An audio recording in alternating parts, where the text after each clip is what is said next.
கம்பி என்ற அமைச்சர் நீ பார்த்து பொறாமப்படுறார். கேட்ட கேள்விக்கு பதில் வரும். அதானி கொடுத்தியா இல்லையா? கொடுத்த ஒத்துக்க. இல்ல ஆட்சிக்கு வந்ததுக்கு அப்புறம் 77 கோடி ரூபாய் கமுதி ப்ராஜெக்ட் கொடுத்தியா இல்லையா? கொடுத்த ஒத்துக்க.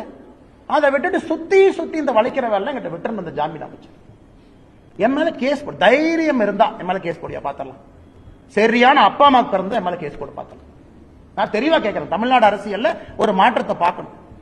ஜெயிலில் இருக்கிற அமைச்சர் சொல்ற அளவுக்கு அரசியல் அந்த அளவுக்கு மோசமாயிருச்சு. சரியான ஆள் அந்த பொடியா பார்த்தலாம். நீ போடு கேட்க நான் பாத்துறேன். நீ எங்க கூட்டிட்டு போவேன்னு பாத்துறேன். கூட்டிட்டு போடு. போலீஸ் உங்க கையில இருக்கு போடு. முதலமைச்சர் உனக்கு தான் நெருங்கிய நண்பர். நீ தான் ஒரு பையன் மாதிரின்னு சொல்றிய. மகனை விட முக்கியமான அமைச்சர் போய் சொல்லு, காலில் விழுது. ஆனா டிஜிபி சொல்லி மேல கேஸ் உள்ளவே பார்த்தலாம். நாயத்தை பேசினா இந்த ஊர்ல மிரட்டல். கேட்டா அமைச்சர் பதவி, கேட்டா அமைச்சர் பதவி. நாயத்தை பேசினா மிரட்டல். அதனாலதான் அந்த அறிக்கை ஸ்ட்ராங்கா கொடுத்தான். நான் மரியாதை கொடுக்கக்கூடிய ஆள். இந்த உருட்டல் மிரட்டலுக்கு பயப்படுற ஆள். நான் ஊர்ல உட்காந்து ஆடு மேய்ச்சிட்டு இருப்பேன். அதுக்கெல்லாம் பயந்துதான் இங்க வந்து உங்களை அரசியல் பண்ணிட்டு இருக்கேன் பாரு. நான் இந்த மாதிரி ஆள் ஓட விடணுங்கிறதுக்காக தான் நான் தவமா எடுத்து அரசியலுக்கு வந்திருக்கேன். தவமா எடுத்து வந்திருக்கேன். நீங்க அப்படியே மிரட்டி உருட்டி அப்படியே மிரட்டி பார்த்துருவீங்க. நான் கேட்பது ஒரே ஒரு கேள்வி. இரண்டாவது முறையும் அதானி கொடுக்கலன்னு சொல்லு. அறிக்கையை படிக்கிறதே கிடையாது. அத்தனை ஐஏஎஸ் ஆபிசர் கூட இருக்காங்க. இவருக்கு எதுவுமே தெரியும். ஐஏஎஸ் ஆபிசர் எழுதி கொடுக்கறதா அமைச்சர் படிக்கிறாங்க.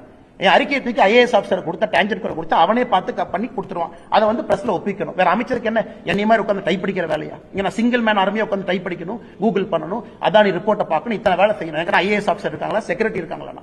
எல்லாம் அரசியல் நண்பர்கள் இருக்கிறாங்க. அத்தனை ஐஏஎஸ் ஆபிசர் வச்சிருக்கீங்க டேஞ்சர் கூட. ஒரு ஆள்கிட்ட கொடுத்து டைப் படிக்கணும். டைப் படிச்சு அதானி கொடுத்தியா? கேட்ட கேள்விக்கே சொல்லாம ஆக்ஸ்போர்டு போனதை பத்தி நீ தான் உள்ளூர் ஸ்கூல்லயே படிச்சேன்னு எனக்கு தெரியாது. தமிழ் இருக்க வேண்டியதான். நான் ஆக்ஸ்போர்ட் போனதெல்லாம் பெருமையா சொல்லிங்க ஐயா. காமராஜர் ஐயா படிக்காதான் நான் பெருமையை போய் சொல்றேன். எனக்கு படிப்பு தேவைப்பட்டுச்சு, நான் படிக்க போனேன். யாராச்சும் நான் குறைஞ்சனா நோண்டுன்னா இன்னொருத்தர் படிக்க தப்புன்னு சொன்னா எனக்கு அறிவு தேவைப்பட்டது, நான் தேடி போனேன். அதன் மூலமா என்னை மெருகேற்றிக் கொள்ள வேண்டும் என்று நினைக்கின்றேன். படிக்காதவங்களை தப்புன்னு எப்ப சொல்லியிருக்கணும்? நீ புலால் சிறையில கம்பி எண்ணவெல்லாம் கம்பி எண்ணிட்டு இருக்கணும்.